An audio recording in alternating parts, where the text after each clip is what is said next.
As G.I. Joe has taught us, knowing is half the battle, and we hope to know more about the challenges and opportunities ahead with today's speaker, BSP Governor Benjamin Jokno. But before that, let's first welcome Juan Jose Hamora III, the chairman of the Iloilo Business Club, for his welcoming remarks.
Mr. Hamora, I believe you are currently on mute. Can you please unmute your audio?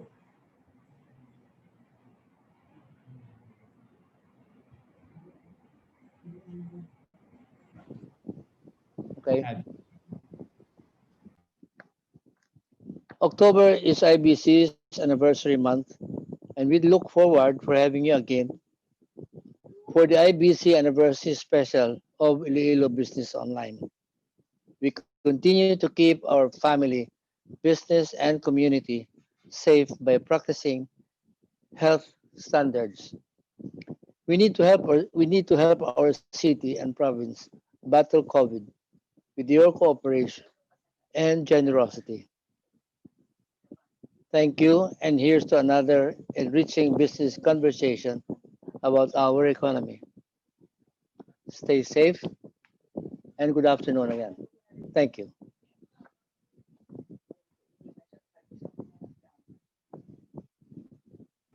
Thank you for the kind words, Chairman Hamora. I will now introduce the speaker for today's webinar. Dr. Benjamin Jokno is the current governor of the Bangko Sentral ng Pilipinas. He finished his bachelor's degree in public administration from the University of the Philippines and earned his master's degree in public administration and economics from the same university. He also holds a Master of Arts in Political Economy from the Johns Hopkins University in Baltimore, Maryland University, United States of America, and a PhD in Economics from the Maxwell School of Citizenship and Public Affairs, Syracuse University in Syracuse, United States of America. Prior to his appointment as PSP governor, he served three administrations. First, as budget secretary from 2016 to 2019 under the Duterte administration. Second, as budget secretary from 1998 to 2001 under the Estrada administration. And finally, as budget secretary from 1986 to 1991 under the Cory Aquino administration.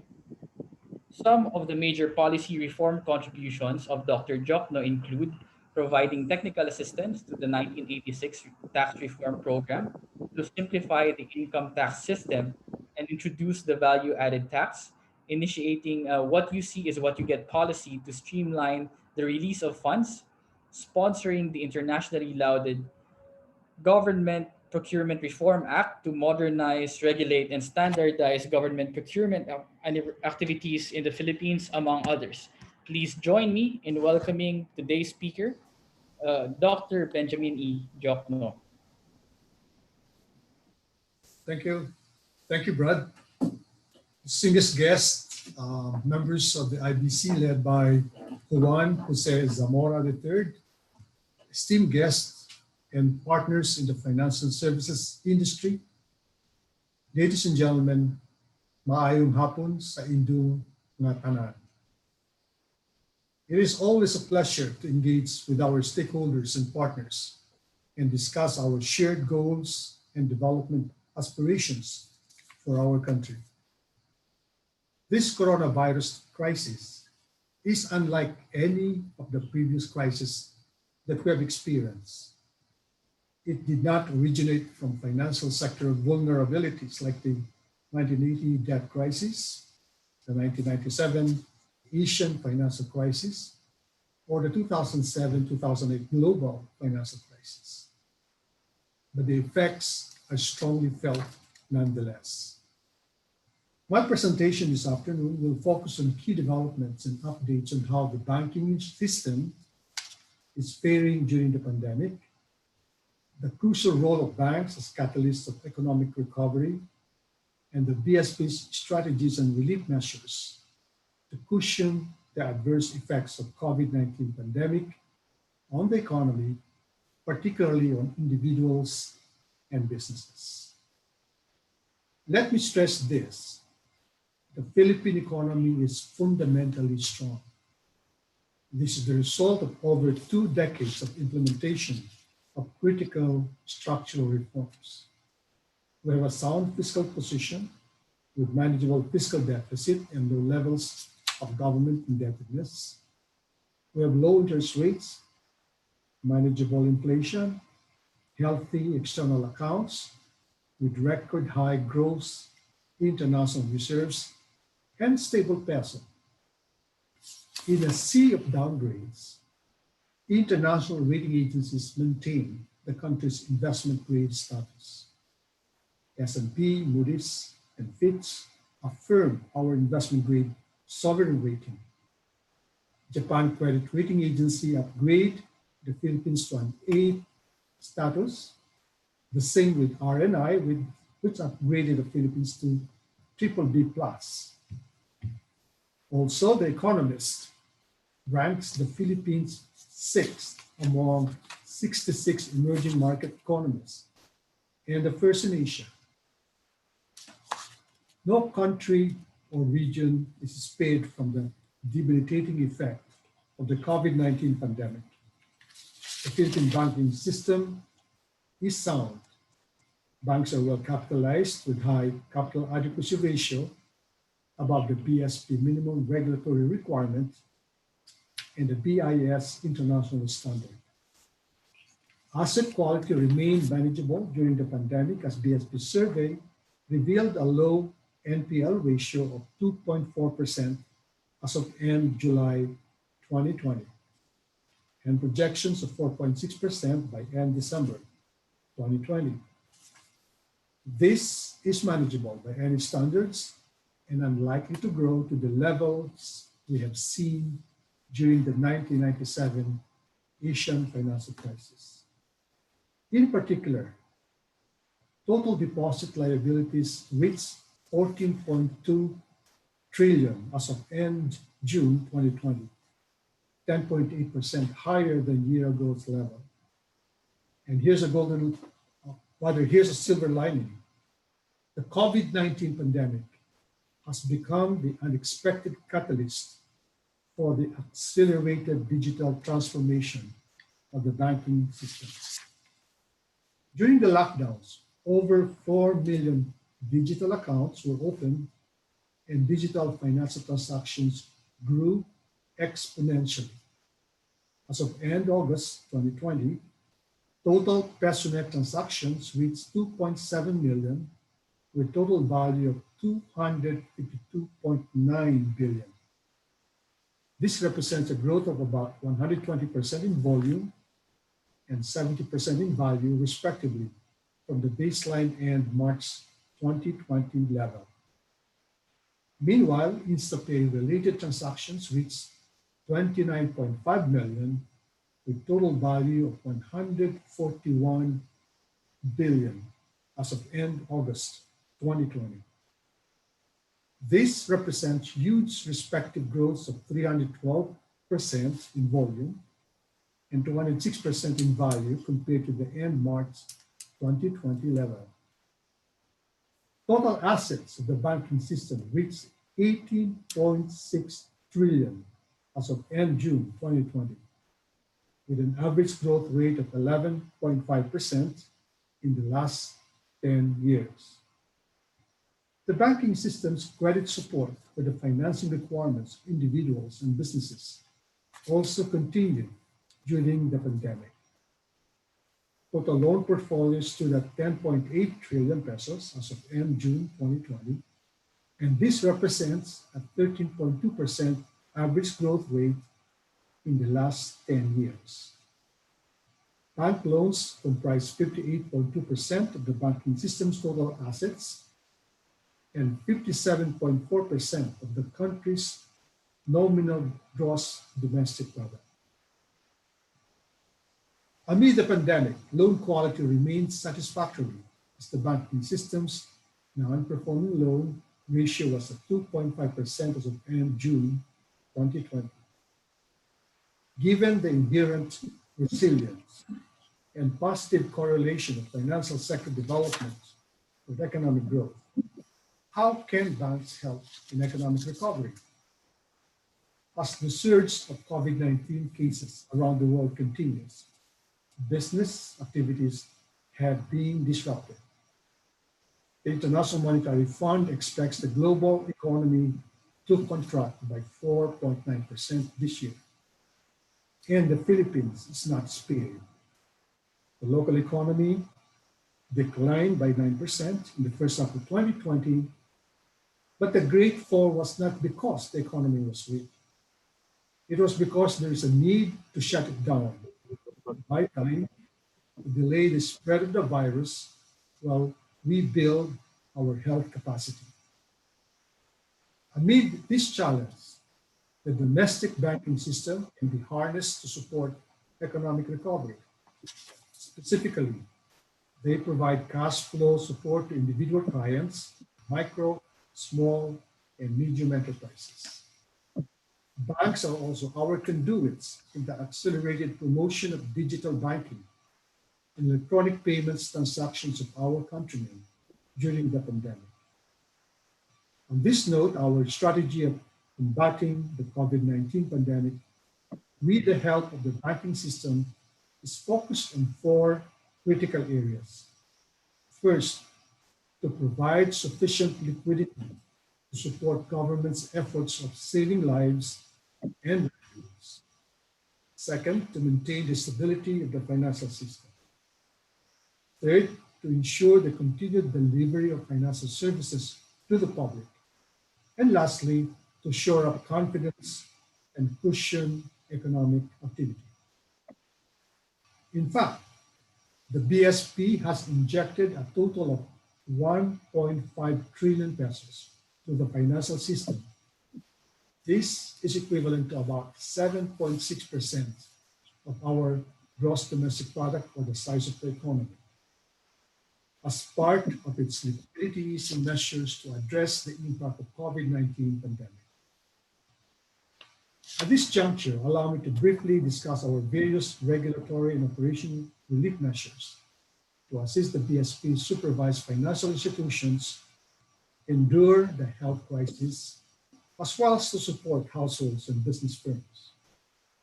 First, we provided BSFIs with regulatory reliefs to enable them to grant equivalent financial relief to their borrowers in the form of more flexible and favorable lending terms or restructured loan accounts. Second, banks were given incentives for lending to assist the micro, small, medium enterprises and large enterprises carry on their businesses during the COVID-19 crisis, as well as hasten recovery and sustainability of their operations during the post-crisis period.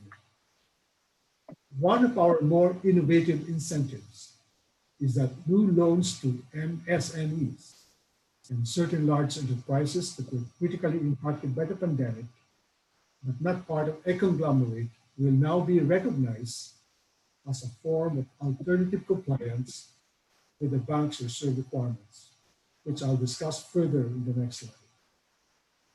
Third is the promotion of continued access to financial services through key policies.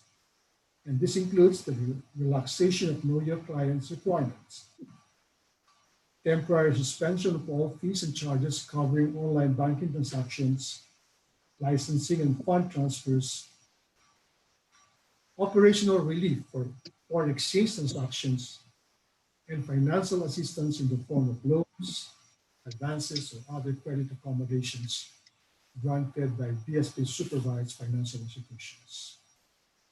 And lastly, is support for continued financial service delivery. And this reporting requirements, temporary suspensions in the imposition of monetary penalties, use of legal reserves for liquidity needs, accounting relief measures, and the deferred adoption of the safer framework. Based on the latest BSP data, loans to micro, small, and medium enterprises amounted to 106 billion pesos in August 20, up from 9.3 billion in April 30, or by a whopping 1,039%.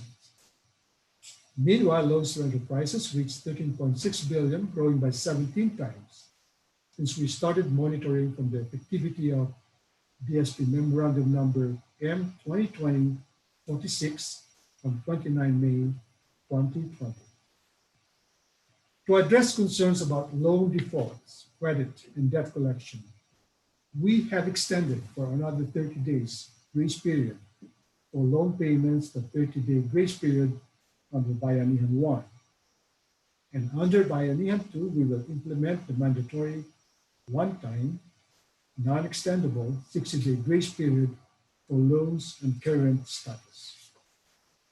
Apart from this, the BSP has extended regulatory relief to banks so they can extend relief to their clients in the form of more flexible and favorable lending terms, or restructuring or rediscounting of loan accounts, staggered booking of allowances for credit losses, and moratorium on the imposition of interest charges, fees, and penalties on loans during the grace period. Lastly, on the impact of COVID-19 on overseas Filipino remittances. Overseas Filipino remittances last year was 30.1 billion US dollars.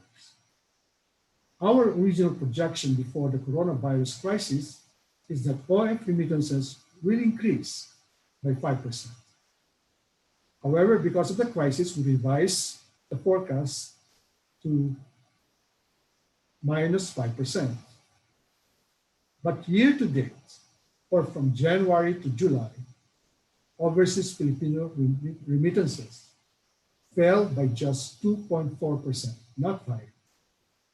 In fact, it rose by 7.7% and 7.8% in June and July, respectively, after declines in March, April, and May. This is welcome news. This development is much better than the gloomy forecast of some international agencies that overseas Filipino remittances will plunge by more than 20%. Filipinos abroad are truly altruistic. That said, we have to learn to live with the virus. We can't and we shouldn't wait for the vaccine before we act. All of us have an individual and collective responsibility to battle this war against coronavirus and move the country forward. Individually, we have to observe the right health protocols, wear our masks, wash our hands, and watch our distance. Meanwhile, the national government has to provide the leadership. They have to set the national standards and communicate clearly and consistently the overall strategy. LGU officials, on the other hand, should implement national rules and provide the necessary personnel, supplies, and health facilities to control the spread of the virus. Ladies and gentlemen, even as we are occupied by the present challenges Let us not lose track of where we want to go as a nation. This is the best time to embrace structural reforms so that when the dust finally settles, the Philippines will be a better, safer, more equal, and more competitive nation. Thank you, everyone, and congratulations to the IBC on its 30th anniversary. Mabuhay!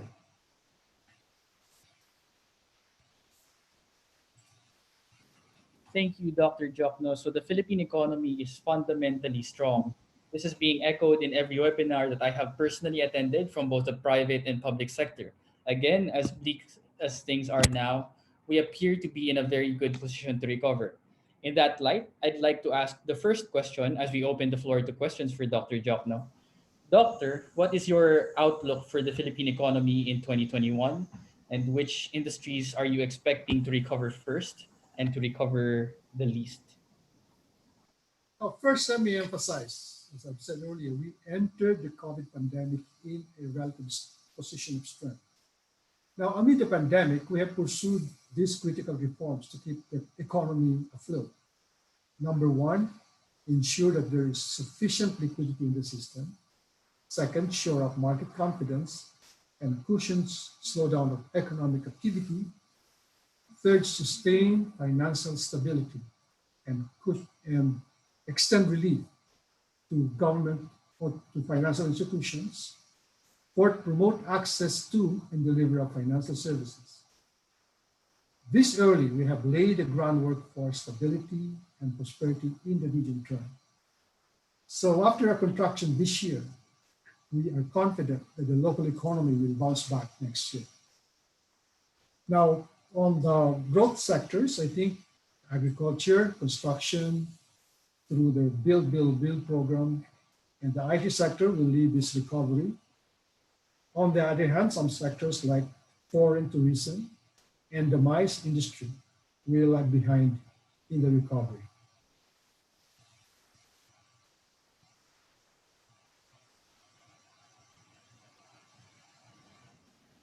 Thank you, Dr. Jokno. Does anybody have any questions for our speaker for today? While we wait for other questions, I have another question. What are the biggest negative impacts of the pandemic on our banking system, in your opinion, Doctor? Well, the COVID-19 pandemic has affected the banking system's activities as the lockdown pushed banks to adjust their operations, while the slowdown in economic activity and the consequent loss of jobs affected their borrowers' capacity to pay. So we made sure that there's ample liquidity during the pandemic. And as I mentioned earlier in my talk, BSP injected some 1.5 trillion pesos into the system. And that is roughly equivalent to 7.6% of GDP. And so it calmed down the market. And right now there's in fact excess liquidity in the market. So, in that light, what are the measures being undertaken to ensure that these effects do not have any lasting effects? Well, as I said, we cut the policy interest rate by 175 basis points. That's 1.75% interest. We also cut the reserve requirement. That is the money that we ask the banks to deposit with the central bank by 200 basis points. That is equivalent to every time we cut the reserve requirement by 100 basis points, we release it to the system, something like between 90 billion to 100 billion pesos. So that means we release into the system about 200 billion pesos. And also we adopted, as I mentioned in my talk, we adopted a policy where new lending to micro, small, and medium enterprises will be counted as compliant with the reserve requirement. And that has actually resulted in additional lending of about 109 billion pesos to the micro, small, and medium enterprises. Those are some of the things that we do. Thank you, Doctor. We have a question from Mr. Terence Oigonco. He asks, where do we see the peso dollar exchange rate by fourth quarter of 2020? and 2021 forecast? Well, when I assumed office, which was a year ago, more than a year ago, the forecast is that the peso will probably be between 54 to 1. Okay? So now, because of this confidence of the foreign investors on our country, and because of hefty gross international reserves, our peso now right now is in the neighborhood of 48.50. Okay? Now, as a matter of policy, we do not intervene in the foreign exchange market. We follow what is called flexible exchange rate. Let the supply and demand of currency of foreign exchange determine the value of our peso. And in fact, our peso is so strong, in fact, it's the best performing currency in the world, rather in Asia. And right now, our gross international reserves is equivalent to close to 10 months of our imports requirement. The rule of thumb is if you have 3 months cover of your imports, you're in good shape. We have 10 months. And in fact, our gross international reserves at the moment is close to 100 billion US dollars. Mr. Secretary, I have a question. How has the liquidity infusion by way of lowering bank reserve requirements affected the economy? Are the banks actually lending? They're still lending, but I can understand the hesitancy of the banks right now because banks, as you know, are risk averse at the moment. So it's both on the supply side and the demand side. On the demand side, I think some companies are still assessing where the economy is going, so they are not into a borrowing mode. Also, there's excess capacity in the industry. As you know, some factors are not operating at full capacity, so there's no need for them to borrow money. But as I said, we decided to infuse liquidity because that's usually what happens during a crisis. And I've seen many crises in my lifetime, and this time this is different. We infuse liquidity, and so that to calm the market. And so right now there's lending, but not as vigorous as before the crisis. But as you know, monetary policy works with a lag. When you do something today, when the monetary authorities do something today, you don't expect things to happen tomorrow. Okay? The economic agents, economic actors are trying to assess their situation. So, but we expect lending to pick up in the next few months as we open up the economy. Dr. Jokno, we have a question from Mr. Butch Moiko. What are the possible adverse impacts of the implementation of the Bayanihan 2 Act to our financial and banking system, if there are any? Well, I don't see any adverse impact on the as a result of Bayanihan 2. In fact, some say that it's not enough, it's not bold enough, right? But the purpose of that Bayanihan 2 Act is a follow through of Bayanihan 1. And as far as BSP is concerned, an important measure there is that we are mandated to ask the banks, those companies which is under the supervision of BSP, like the pawn shops, to extend by another 60 days the grace period for current loans. Okay?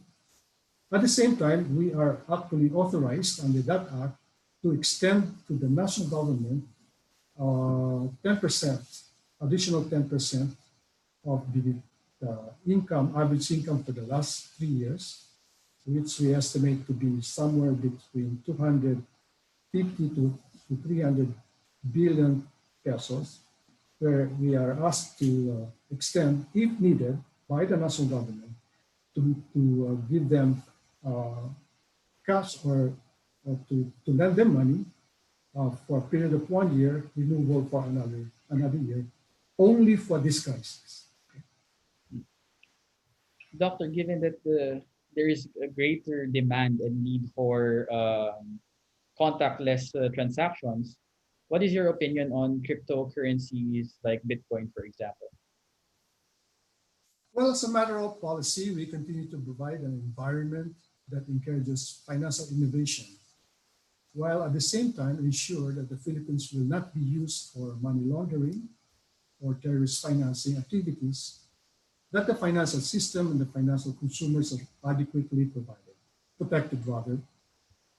Thus, we recognize that virtual currency systems have the potential to revolutionize delivery of financial services, particularly for payment and remittances, in view of their ability to provide faster and more economical transfer of funds, both domestic and international, and may further support financial inclusion. You know, when I assumed office here at BSP, I said, my goal is to shift from a cash-heavy economy to a cash-light economy. So that is, in fact, will fit into that goal. In fact, my two specific goal is that by the end of my term in 2023, that not less than 50% of all financial transactions should be in digital form, not in cash, but in digital form, and that 70% of Filipino adults should have a bank account. And so those are my specific goals. And happily, the pandemic has actually revolutionized or accelerated the use of digital payment. And so I'm very confident that those two goals, the higher use of digital payment and the creation of more digital accounts will be accomplished before the end of my term. Thank you, Doctor. How is the Bangko Sentral assisting in the rollout of the financial grants to support MSMEs of the financial grants of Bayanihan 2 Act? Well, there are some specific measures there, but without the Bayanihan 2, we already have carried out many measures to help the micro, small, and medium enterprises, which is just right because they account for, if I remember right, about 90% of more than 90% of all corporations in the country. Secondly, they account for about 2/3 of all employment. So we have the extended relief to MSME sector. We have incentivized lending. And as I said, one of our innovative measure is by counting any new loans to micro, small, and medium enterprises as compliance with the reserve requirement. And as I said, this has generated something like 109 billion additional lending during this period. Thank you, Doctor. But speaking about MSMEs, how would you encourage or entice them to avail of bank loans to help their business recover from this pandemic? Well, I think we give them lots of information, and it's up to them to approach their banks, rural banks, cooperative banks, and maybe thrift banks. And but I'm telling them that there is money available for them. So, but we cannot force them to borrow if they do not want to borrow, right? So the initiative has to come from them. But I can assure them that there's money there available for them. And also in the Bayanihan 2, I think there's additional funding given to both the Land Bank of the Philippines and the Development Bank of the Philippines, and Field Guarantee. And these are meant for micro, small, and medium enterprises. We have another question, Doctor, from Mr. Butch Moiko. He's asking, what is the extent that have banks have implemented their digital transformation? As I mentioned some numbers earlier, and they are very impressive. The use of digital payments has actually soared exponentially, as I said. And because For example, at the same time that the use of PesoNet and the InstaPay, these are the two medium of digital payments being sponsored by the Bangko Sentral ng Pilipinas, the use of checks has gone down and the use of ATM has also gone down, which means people, because of the pandemic, has shifted from face-to-face transactions to digital payments, and that is a good that is a good development, and it's all, as I said earlier, it's consistent with my personal goal that we shift from a heavy cash economy to a light light light economy. Thank you, Doctor. We have a question now from Mr. Roel Castro. His question is there any sign of banks going into increasing collection problem that could weaken the banking sector as a whole? Well, right after the pandemic, we conducted a survey. This is a real survey. We talked to the top 20 universal commercial banks, the top 20 Greek banks, and the top 20 rural banks. And we asked them what is their assessment of the non-performing loans. And they said that they at that time, it's about 2.4% of their portfolio. And we asked them what is their forecast, December, what would be the non-performing loan, and they said about 4.6%. But we really don't know until we completely open up the economy, to what extent they are going to be in trouble. And so, but we're very confident that the non-performing loan will not amount to what it was during the Asian financial crisis, where it hit double-digit level, I think something like 18%. You know, over time, during the last 20 years, because of our experience with the Asian financial crisis, we have really prepared our banking industry well. And so, in fact, we're stricter than the international standards. While we, for example, the capital adequacy ratio we set it at 10%, the international standards is 10%. But the record is that the capital adequacy ratio of Philippine banks is somewhere in the neighborhood of 16%. So we have prepared them well. We have adopted more stringent requirements. And so we're very confident that they will not have any problems, just like what happened during the Asian financial crisis. Having said that, we still, as a precaution, we have asked Congress to pass what we call the FIST bill. This is a measure that will create asset management corporation where banks can unload some of their non-performing loans so that they can resume their credit and investment activity without much problem. And I think that it has already been approved in the House. I think it has been reported out in the Senate, and maybe it will probably be signed into law soon enough, maybe in a few weeks. Thank you, Doctor. We have another question coming from Mr. Terence Uigonco.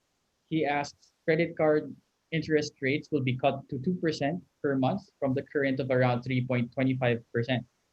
Wouldn't this force card companies to just increase their surcharge and penalty rates?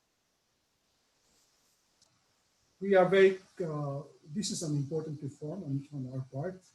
So because we have been cutting interest rates, now it has reached the lowest level in Philippine history, 2.25%.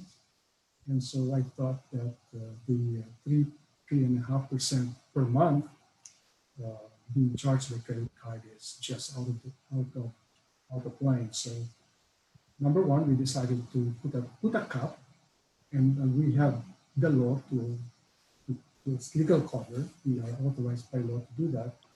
It is a cap, all right, 2% max, so that some companies might charge less than 2, or just about 2. Now, would this just encourage them to increase the other rates? No, of course not, because we also have put into the rules that they cannot charge additional rate except maybe when you do a cash advance, the maximum rate, and in fact we put a maximum, is 200 pesos per transaction, maximum. And if you are going to buy something, some goods on installment basis, you are allowed the maximum of 1% add-on rate. And that will approximate the 24% maximum limit per annum. So we have anticipated that might happen. So we made sure that our rules are very clear. No other fees can be charged. We have another question coming from Marites Lim, doctor. She asks, we owe a lot of money to the World Bank because of this pandemic. Do we have a timeline on how we can be able to pay our debt, and how would it affect our future? Well, don't get worried about our long-term debt. Most of our debt are long-term. It's not gonna mature in a year or two. In fact, I can think of some loans that we have incurred recently. We have, I think, during this pandemic, we have incurred something like $9 billion US. And some of the loans would have 40 years payment period, no? 40 years, some, for example, our loans with the Japanese.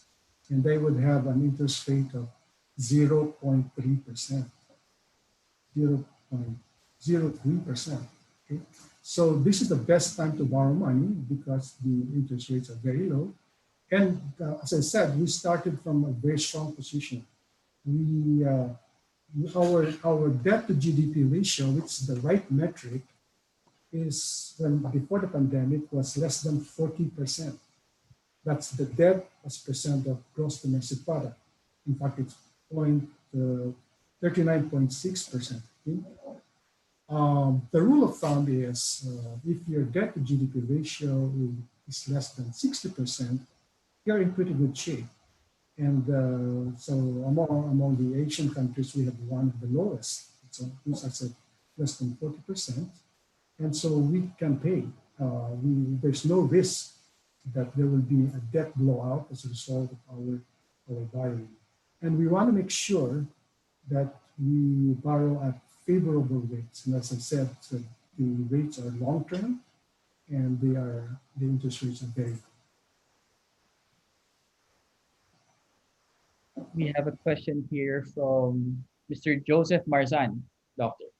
He asks, with the pandemic making travel between places more difficult, how is the BSP making banking and other financial services more accessible to rural communities? Well, as I said, so more extensive use of digital payments. In fact, we might come up with a new category of what we call digital banks. You don't have to put up branches in faraway places. All you need is open an account, and you can transact business with any place in the Philippines, or whether you're abroad or here. You can send money to those places and transact business without opening an account in any particular branch. So that's what's called digital banking. So we encourage more use of digital payment. Thank you, doctor. We have a question now from Mr. Noel Bernasol. He asks, have you considered infusing loan packages for viable new but responsive and entrepreneurial activities, especially those of SME and MSMEs, that can stimulate the economy in general? Now that's the job of the Government Bank of the Philippines, the Land Bank, and the Field Guarantee in cooperation with the two banks, and also the rural banks can do that. In fact, that's the reason why we have been cutting rates. So the banks, whether it's universal commercial banks, whether it's street banks or rural banks, can give loans at very affordable rates to anybody. And so it's just a matter of an entrepreneur approaching his neighborhood bank and ask for a loan and come up with a business plan that is worth funding. So that's the overall objective of increasing liquidity. In fact, it is there's less incentive for banks to not to lend money because it costs money for them to hold cash, right? So there is an incentive for them to lend out money to fundable and worthwhile projects.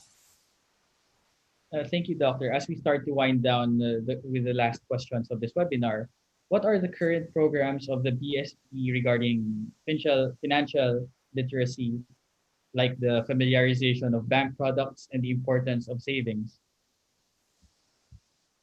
We actually have a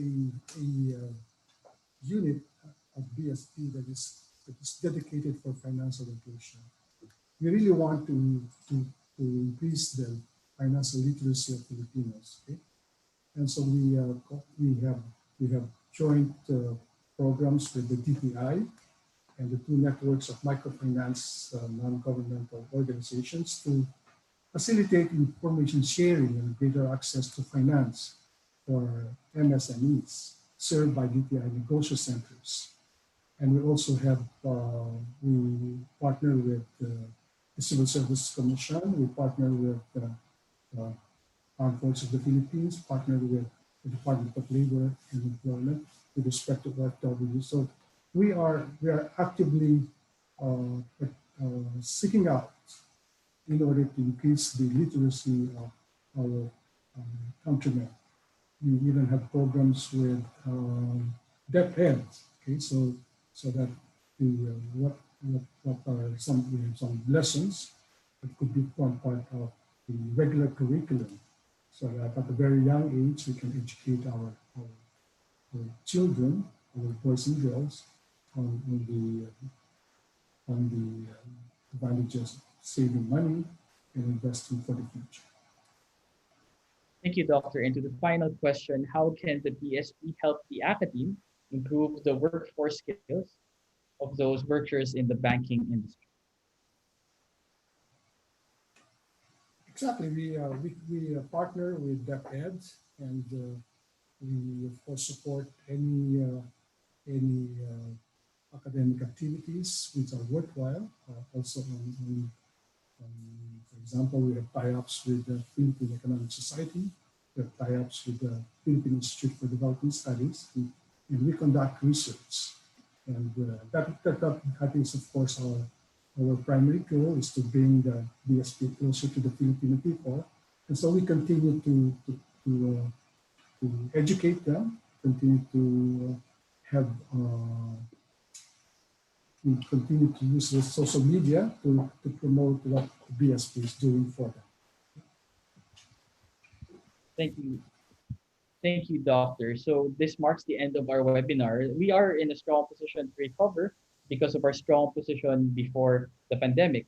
And the focus on transitioning to digital transactions are the two things that really stuck to me in today's webinar. This marks the end, and I'd like to thank Dr. Benjamin Jokno for his time and indulgence in sharing his insights with us today. Thank you so much, Brad. Finally, I'd like to welcome everyone to invite everyone to the Iloilo Business Online Accelerating Recovery and Resiliency of Businesses in Iloilo, as this is the IBC's 30th anniversary special. It will be held on October 20 to 21 on 2020, 10 a.m. via Zoom as well. The Iloilo Business Club's 30th anniversary marks an important milestone as it celebrates the accomplishments of the business sector in Iloilo. The club's journey highlights the stories of Ilonggo businessmen as they rise above every challenge to build a resilient business community. Amid the pandemic, Ilonggo businesses continue to explore ways and discover new business models to innovate and adapt to the new normal. This anniversary special will feature speakers who will discuss ways on how businesses recovery can be accelerated. After the opening of the local economy in Iloilo last May, businesses now have integrated operations which take into account the implementation of health protocols, alternative work arrangements, disruption of value chains, and lukewarm consumer activity. The uncertainty may cloud over the local economy, but there are tools which can provide the fundamentals of a sound business recovery strategy. So I hope I will see you all in the on the IBC 30th anniversary special. Thank you again for joining us today, and thank you so much to Dr. Benjamin Jokno for joining us and giving us his insights. Thank you so much, and goodbye.